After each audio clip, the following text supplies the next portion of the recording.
प्रतियोगी विद्यार्थियों, स्वागत है आप सभी का आपके अपने YouTube चैनल प्रारंभ आईएएस में। कैसे हैं आप लोग? उम्मीद करता हूं कि आप सभी अच्छे से होंगे और अच्छे से आपकी तैयारी चल रही होगी।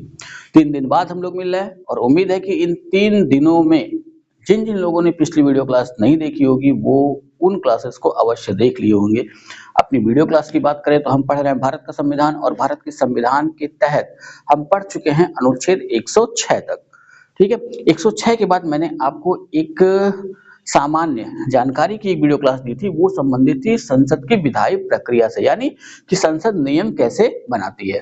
ठीक है, और उसी के तहत मैंने आपको 3-3, 4-4 लाइनों में सामान्य विधेयक, धन विधेयक, वित्त विधेयक और साधारण विधेयक के बारे में बताया था, यानी आपका एक परिचय मैंने उस वीडियो क्लास में कराया था। अब आगे जो क्लास बढ़ रही है उसमें जो हम लोगों ने वहां देखा था, खाली संविधान संशोधन विधेयक को छोड़ दे तो बाकी 3 विधेयकों के बारे में हम यहाँ पे देखेंगे। ठीक है, यानी मुख्यतः यहाँ पे 2 विधेयक आएंगे, एक आएगा धन विधेयक और एक आएगा वित्त विधेयक।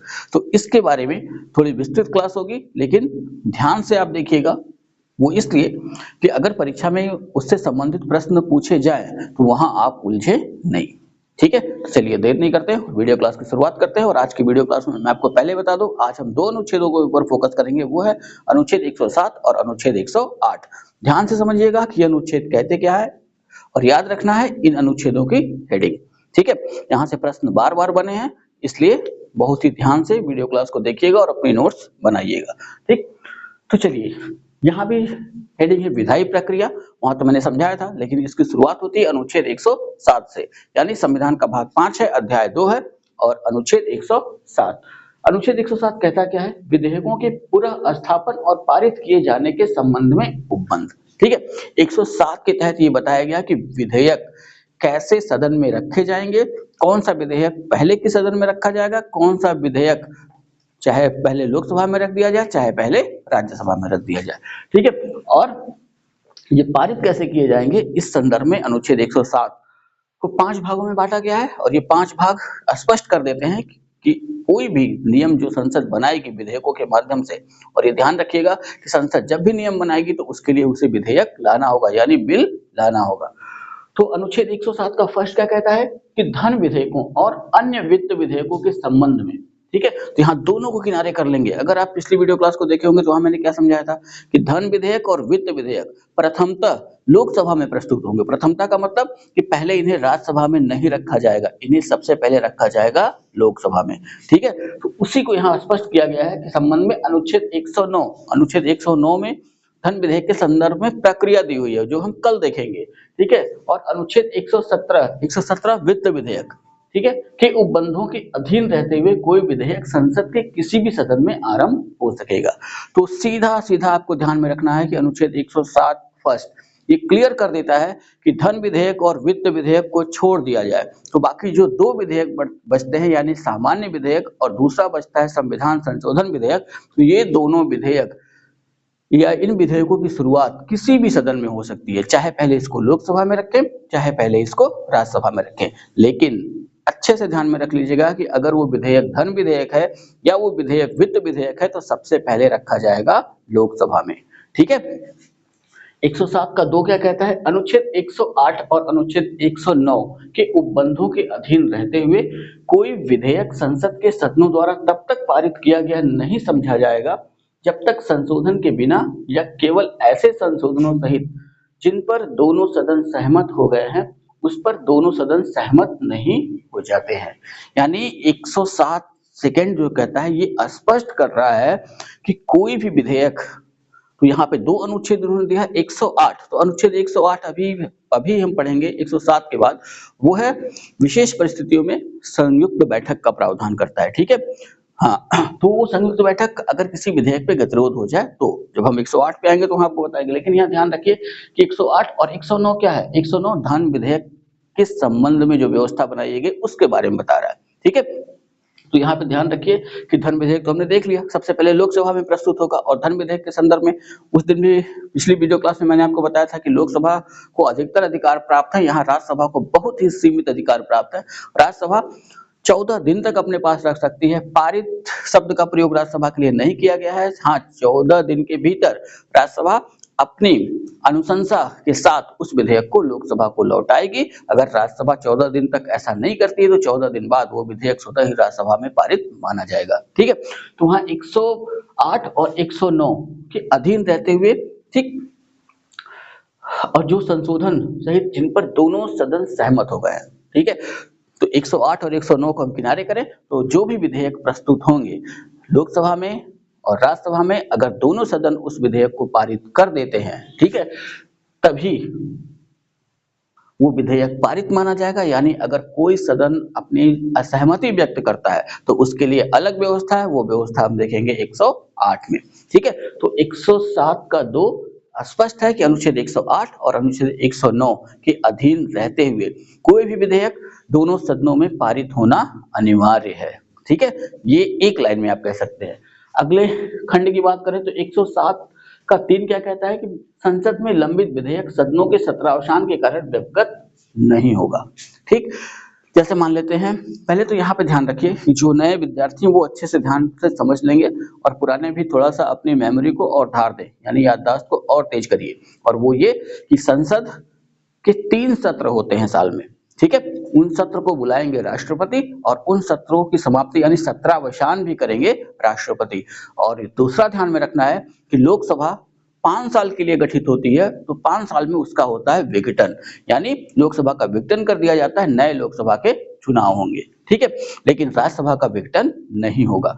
तो यहाँ जो शब्द प्रयोग किया गया सत्रावसान, ठीक, तो संसद के 3 सत्र होते हैं। ठीक है, हर साल वो 3 सत्र बुलाया जाता है। जैसे पहला सत्र जिसे सामान्यतः हम बजट सत्र के नाम से जानते हैं, दूसरा सत्र जिसे हम सामान्यतः मानसून सत्र के नाम से जानते हैं या वर्षाकालीन सत्र हम कह सकते हैं, और तीसरा शीतकालीन सत्र। तो साल में 3 बैठक संसद की होती है, राष्ट्रपति बैठक को बुलाएंगे और राष्ट्रपति ही बैठकों का सत्रावसान भी करेंगे। अब मान लेते हैं कोई विधेयक सदन में रख दिया गया, लोकसभा ने पारित कर दिया गया लेकिन राज्यसभा भी पारित नहीं की है। ठीक है, राज्यसभा में है लेकिन तब तक राष्ट्रपति सत्रावसान कर देते हैं, यानी कि अब ये सत्र समाप्त, अब मिलेंगे।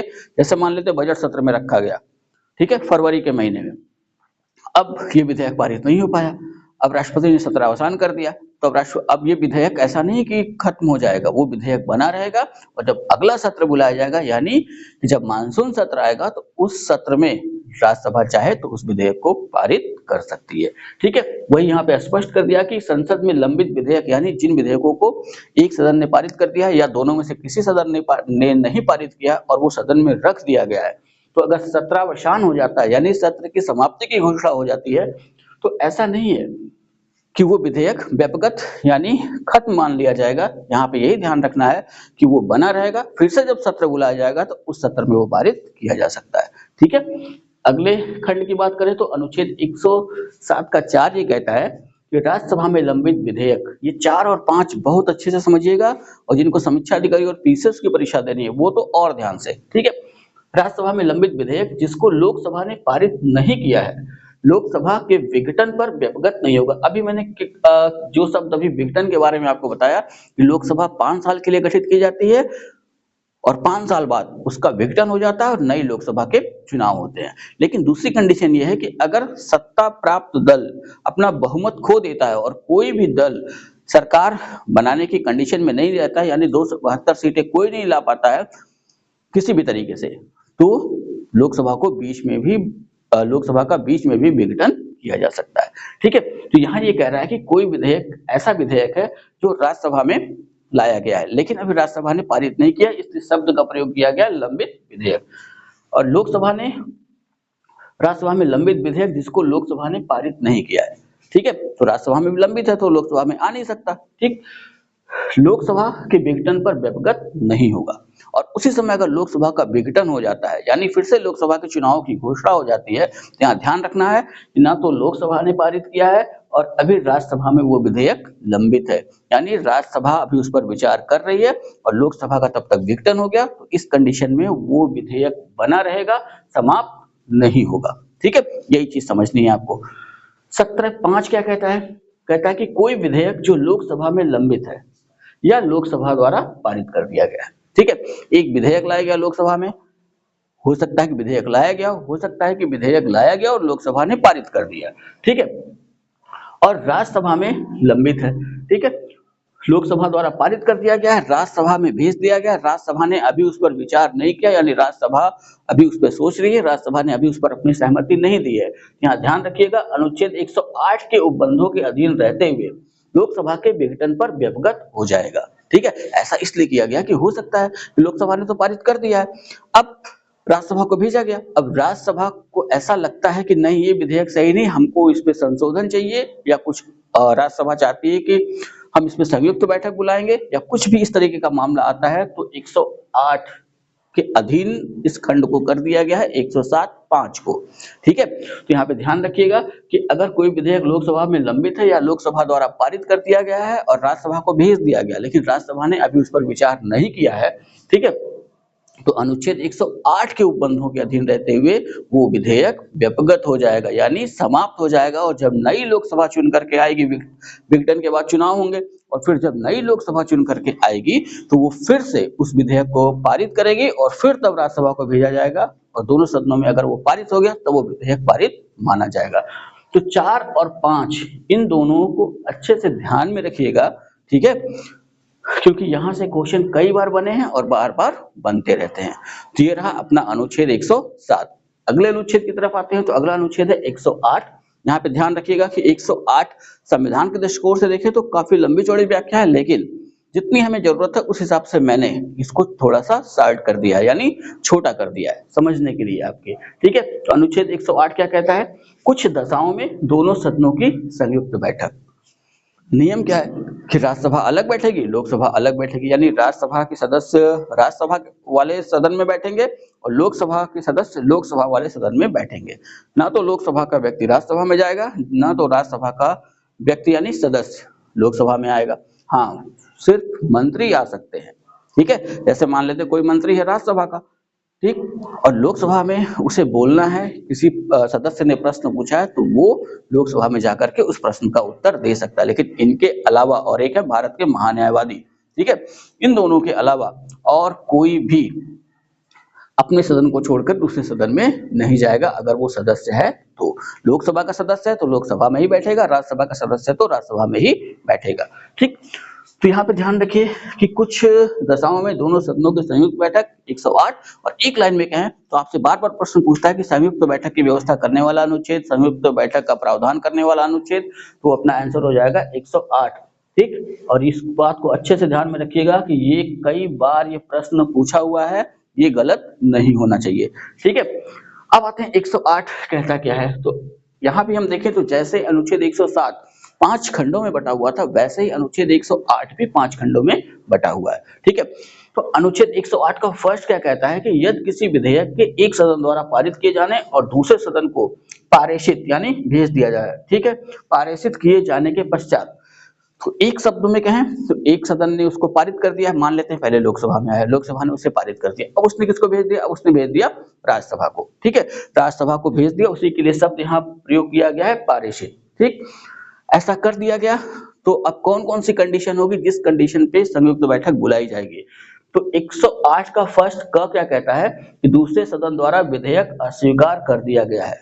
ठीक है, दूसरा सदन उस विधेयक को अस्वीकार कर देगा, देखिए हम इसे विचार ही नहीं करेंगे। ठीक, फिर 108 के फर्स्ट के क में तो सीधे सीधे है कि दूसरे सदन द्वारा विधेयक अस्वीकार कर दिया जाए, यानी दूसरा सदन उस विधेयक को मानने के लिए तैयार ही नहीं है। और 108 फर्स्ट का ख क्या कहता है कि विधेयक में किए जाने वाले संशोधनों से दोनों सदन अंतिम रूप से असहमत हो गए हैं, यानी कि जो संशोधन उसमें हुए हैं दोनों सदन उन संशोधनों से असहमत है। जैसे लोकसभा ने राज्यसभा को भेज दिया और राज्यसभा अपने हिसाब से कुछ भी संशोधन कर देती है, अब लोकसभा कहती है नहीं ये संशोधन मान्य नहीं होगा, और राज्यसभा कहती है नहीं ये संशोधन होना चाहिए, तो यहाँ गतिरोध आ गया दोनों में। ठीक है, तो ये कंडीशन हो सकती है। और तीसरी कंडीशन जो है, इस पे ध्यान रखिएगा कि दूसरे सदन को विधेयक प्राप्त होने की तारीख से उसके द्वारा विधेयक पारित किए बिना 6 मास से अधिक बीत गए हैं। ठीक है, तो यहाँ पे कंडीशन स्पष्ट हो गई। ठीक, पहली कंडीशन यानी 108 फर्स्ट की बात करें और पूरे अनुच्छेद का अगर हम निचोड़ लेके आए तो कब संयुक्त बैठक बुलाई जा सकती है? जब एक सदन में विधेयक पारित हो जाए और दूसरा सदन उस विधेयक को अस्वीकार कर दे, या दूसरा सदन कुछ अपने संशोधन करना चाहे और जो पहला सदन जिसमें पहले से वो विधेयक पारित हो गया वो उन संशोधनों से सहमत न हो, यानी कि दोनों संशोधनों से असहमत हो, या पहले सदन में विधेयक पारित हो जाए और दूसरे सदन को भेज दिया जाए और दूसरा सदन 6 महीने तक उस पर कोई विचार न करे, यानी न तो अस्वीकार करे न ही कोई संशोधन लाए, उसको अपने पास रख ले। तो ऐसी कंडीशन में तब क्या होगा? तो ऐसी कंडीशन में यानी तो उस दशा के सिवाय जिसमें लोकसभा का विघटन होने के कारण विधेयक विपगत हो गया है, ठीक है, यानी 107 के अनुच्छेद 107 के 5 वाले खंड का रेफरेंस यहाँ दिया गया कि 107 अनुच्छेद 107 5 के आधार पर अगर कोई विधेयक अगर विघटित नहीं हुआ है तो, ठीक है, राष्ट्रपति विधेयक पर विचार विमर्श और मत देने के लिए सदनों की संयुक्त बैठक बुला सकता है। ये सबसे महत्वपूर्ण पॉइंट है, इस पे ध्यान में रखिएगा कि संयुक्त बैठक कौन बुलाएगा? तो बुलाएंगे राष्ट्रपति। कई बार क्वेश्चन पूछा है कि अनुच्छेद 108 के तहत संयुक्त बैठक कौन बुलाता है? तो अनुच्छेद 108 के तहत संयुक्त बैठक बुलाएंगे राष्ट्रपति, ठीक है। अब 108(2) की बात करें तो ये जो 6 माह वाली अवधि हम देख रहे हैं कि 6 माह तक दूसरे सदन ने उस विधेयक को अपने पास रखा हुआ है, तो अगली कंडीशन ये बनती है कि 6 मास की अवधि की गणना करने में ऐसी अवधि को हिसाब में नहीं लिया जाएगा जिसमें सदन सत्रावसात यानी सदन का सत्रावसान किया गया या निरंतर 4 से अधिक दिनों के लिए स्थगित रहता है, ठीक है। तो ये 6 माह की गणना जब होगी तो ये देखा जाएगा कि सदन चला हो, ठीक है। अगर सत्रावसान कर दिया गया फिर जब सत्र बुलाया जाएगा तो फिर वहां से वो गिना जाएगा कि 6 माह हुए कि नहीं। और अगर 4 से अधिक दिनों तक सदन नहीं चलता है, यानी सदन बुला लिया गया लेकिन किसी गतिरोध की वजह से, जैसा कि अभी हम देखते हैं कि सत्ता पक्ष कुछ कहता है, विपक्ष कुछ कहता है, इस वजह से सदन में हंगामा होने लगता है और अध्यक्ष क्या करते हैं या सभापति क्या करते हैं कि 1 दिन के लिए 2 दिन के लिए सदन की कार्यवाही स्थगित कर देते हैं। तो वो दिन काउंट होंगे, गिने जाएंगे। लेकिन अगर 4 से अधिक दिनों तक सदन की बैठक रोक दी जाती है तो उन्हें इसमें गिना नहीं जाएगा। यानी ये दिन की बात इसलिए हमें करनी है कि 6 महीने कुल मिला के 180 दिन, ठीक है। इस पॉइंट को ध्यान में रखिएगा, ठीक। 108(3) क्या कहता है कि यदि राष्ट्रपति ने खंड 1 के अधीन सदनों की संयुक्त बैठक की सूचना दे दी है, ठीक है, तो खंड 1 में हमने क्या देखा? 3 आधार देखे ना, उन 3 आधारों पर अगर राष्ट्रपति ने संयुक्त बैठक बुलाने की सूचना सदनों को भिजवा दी है तो उस समय क्या कंडीशन होगी? सूचना दे दी है तो कोई भी सदन विधेयक पर आगे कार्यवाही नहीं करेगा, ठीक है। जिस विधेयक पर गतिरोध था, राष्ट्रपति को लगता है कि अब ये पारित नहीं हो सकता, अब राष्ट्रपति ने क्या कहा कि ठीक है, अगर दोनों सदनों की सहमति नहीं है तो दोनों सदनों को हम एक साथ बुला लेते हैं। अनुच्छेद 108 के तहत जो 3 प्रावधान दिए गए हैं उनके, यानी कि दूसरे सदन द्वारा विधेयक का स्वीकार कर दिया गया है, या दोनों सदन संशोधनों से सहमत नहीं है, या दूसरे सदन ने 6 महीने की अवधि बीत जाने पर भी उस विधेयक पर कोई कार्य नहीं किया है, ठीक है। तो इस कंडीशन में आपको ध्यान रखना है कि अगर राष्ट्रपति ने संयुक्त बैठक की सूचना जारी कर दी, संयुक्त बैठक बुला ली, तो उस संदर्भ में अब दोनों सदन उस विधेयक के संदर्भ में कोई भी कार्यवाही नहीं करेंगे, ठीक है। 108(4) क्या कहता है कि यदि सदनों की संयुक्त बैठक में विधेयक ऐसे संशोधनों सहित यदि कोई हो जिन पर संयुक्त बैठक में सहमति हो जाती है तो दोनों सदनों की संयुक्त बैठक में उपस्थित और मत देने वाले सदस्यों की कुल संख्या के बहुमत से यदि विधेयक पारित हो जाता है तो वह दोनों सदनों द्वारा पारित समझा जाएगा, ठीक है। तो एक सेंटेंस में गतिरोध हुआ, अब दोनों सदनों की संयुक्त बैठक बुला ली गई। अब गतिरोध दूर हुआ, एक सदन कह रहा था ये संशोधन करना, अगला सदन कह रहा है कि नहीं इसको ऐसे संशोधित कर लेते हैं। अब उन संशोधनों के साथ दोनों सदनों के सदस्यों के बीच अगर सामंजस्य बैठ जाता है, ठीक है, और जब मत दिया जाता है उस पे, यहाँ पे ध्यान रखिएगा जितने भी विधेयक होंगे उन सब के लिए मत जो भी पीठासीन व्यक्ति होगा वो मत लेगा, यानी कितने सहमत हैं कितने असहमत हैं। और इस कंडीशन में जब संयुक्त बैठक बुलाई जाएगी, जितने भी सदस्य उपस्थित होंगे लोकसभा और राज्यसभा दोनों के मिला के, आधे से अगर एक अधिक या आधे से अधिक उस पर सहमत हैं तो ये विधेयक पारित मान लिया जाएगा, ठीक है। ऐसा हम कहेंगे कि संयुक्त बैठक में वो विधेयक पारित हो गया, यानी दोनों सदनों में पारित मान लिया गया, ठीक है। अनुच्छेद 108 का 5 क्या कहता है कि सदनों की संयुक्त बैठक में अधिवेशित होने के लिए आहूत करने के अपने आशय कि राष्ट्रपति की सूचना के पश्चात लोकसभा का विघटन बीच में हो जाने पर भी इस अनुच्छेद के अधीन संयुक्त बैठक हो सकेगी और उसमें विधेयक पारित हो सकेगा। इस प्रश्न पे भी इस पॉइंट पे भी ध्यान रखिएगा, यहाँ से भी कई बार प्रश्न पूछा जा चुका है, ठीक है। कंडीशन क्या है? कंडीशन ये है कि कोई विधेयक है, एक सदन ने पारित कर दिया गया, दूसरे सदन को भेज दिया गया और दूसरा सदन अनुच्छेद 108 फर्स्ट के तहत, यानी क ख ग जो हमने देखा, उसके तहत दूसरे सदन में वो पारित नहीं हो पाया। ठीक, और विधेयक महत्वपूर्ण था, इसलिए राष्ट्रपति ने संयुक्त बैठक की सूचना जारी कर दी। और जैसे ही राष्ट्रपति ने संयुक्त बैठक की सूचना जारी की, उसके कुछ दिन बाद लोकसभा का हो गया विघटन। चाहे उसने लोकसभा ने 5 साल पूरे कर लिए हों, या लोकसभा में कोई भी ऐसा दल नहीं है जिसके पास बहुमत हो, इस वजह से राष्ट्रपति को लोकसभा कर देनी पड़ी विघटित। तो यही 2 कंडीशन हो सकती हैं लोकसभा के विघटन की। एक तो 5 साल लोकसभा ने पूरे कर लिए हों, दूसरा कि लोकसभा में जो भी दल सत्ता प्राप्त था, यानी बहुमत प्राप्त दल था जिसने सत्ता बनाई थी, अब वो अपना बहुमत खो चुका है और कोई भी दल बहुमत लाने में असमर्थ है। तो इस वजह से राष्ट्रपति समय से पहले भी लोकसभा का विघटन कर सकते हैं, यानी दूसरे शब्दों में कहें तो लोकसभा को भंग कर सकते हैं। तो यहाँ मुद्दा ये नहीं है, मुद्दा ये है 108(5) के तहत ये देखना है या ये समझना है हमें कि अगर राष्ट्रपति ने संयुक्त बैठक की सूचना जारी कर दी, सूचना भिजवा दी है सदनों को, और उसी समय अगर लोकसभा का विघटन हो जाता तो विघटन होने के बाद भी संयुक्त बैठक होगी, और उस संयुक्त बैठक में अगर वो विधेयक पारित हो गया तो वो विधेयक पारित माना जाएगा। ठीक है, इस पॉइंट को ध्यान में रखिएगा। तो ये रहे अनुच्छेद 107 और 108। लेकिन नीचे देखिए मैंने नोट करके कुछ पॉइंट दिए हैं, इसमें विशेष ध्यान, क्योंकि एक दिवसीय परीक्षाओं में, चाहे उसके अलावा आईएएस तक जितनी भी परीक्षाएं, वहां इस जगह से प्रश्न बार बार बनते हैं। और एक चीज अच्छे से समझ लीजिएगा, तो यहाँ 2 पॉइंट हैं जिसपे हमें ध्यान में रखना है। ठीक है, पहला है कि अब संयुक्त बैठक तो बुला ली गई, राष्ट्रपति सदन में नहीं जाएंगे। ठीक है, जैसा हमने पीछे देखा था। यहाँ पे ध्यान रख लेना है कि अब संयुक्त बैठक की अध्यक्षता करेगा कौन। संयुक्त बैठक बुलाएंगे राष्ट्रपति, लेकिन संयुक्त बैठक की अध्यक्षता कौन करेंगे? तो संयुक्त बैठक की अध्यक्षता हमेशा लोकसभा के अध्यक्ष करेंगे। ठीक है, लोकसभा के अध्यक्ष संयुक्त बैठक की अध्यक्षता करेंगे, लेकिन यहाँ कंडीशन है कि यदि लोकसभा के अध्यक्ष अनुपस्थित हैं तो इस संयुक्त बैठक की अध्यक्षता कौन करेगा?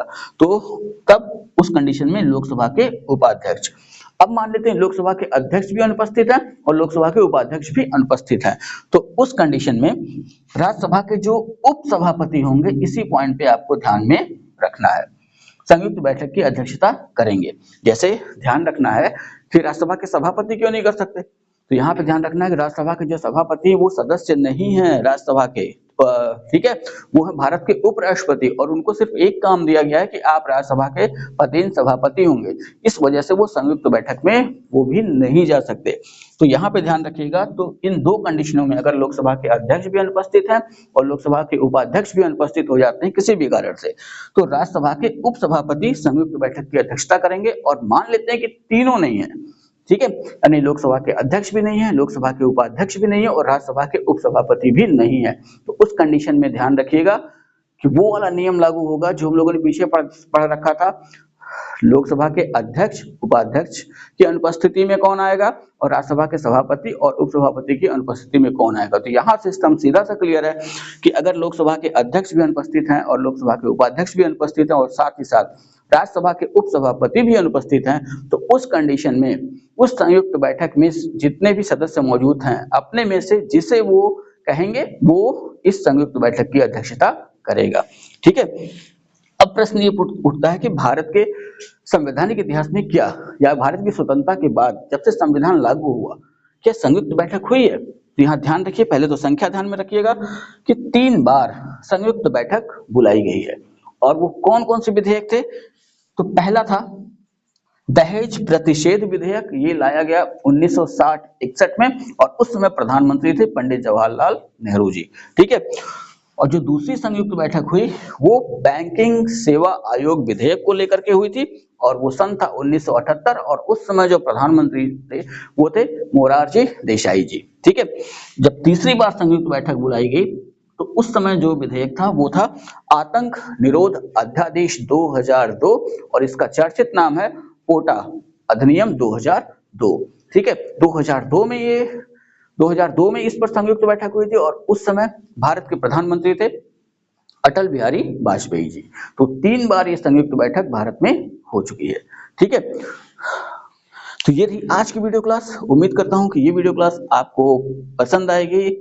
आपके अधिकतर सवालों का जवाब जो इन अनुच्छेदों से संबंधित हैं वो आपको इसी वीडियो क्लास में मिल जाएंगे। वीडियो अगर अच्छी लगी हो तो लाइक करिएगा, कमेंट करिएगा, वीडियो को शेयर करना ना भूलिएगा। चैनल को अगर अभी तक आपने सब्सक्राइब नहीं किया है तो चैनल को सब्सक्राइब भी कर लें और जुड़े रहें हमारे साथ। इतना तैयार करिए, मिलेंगे नेक्स्ट वीडियो में, तब तक के लिए जय हिंद।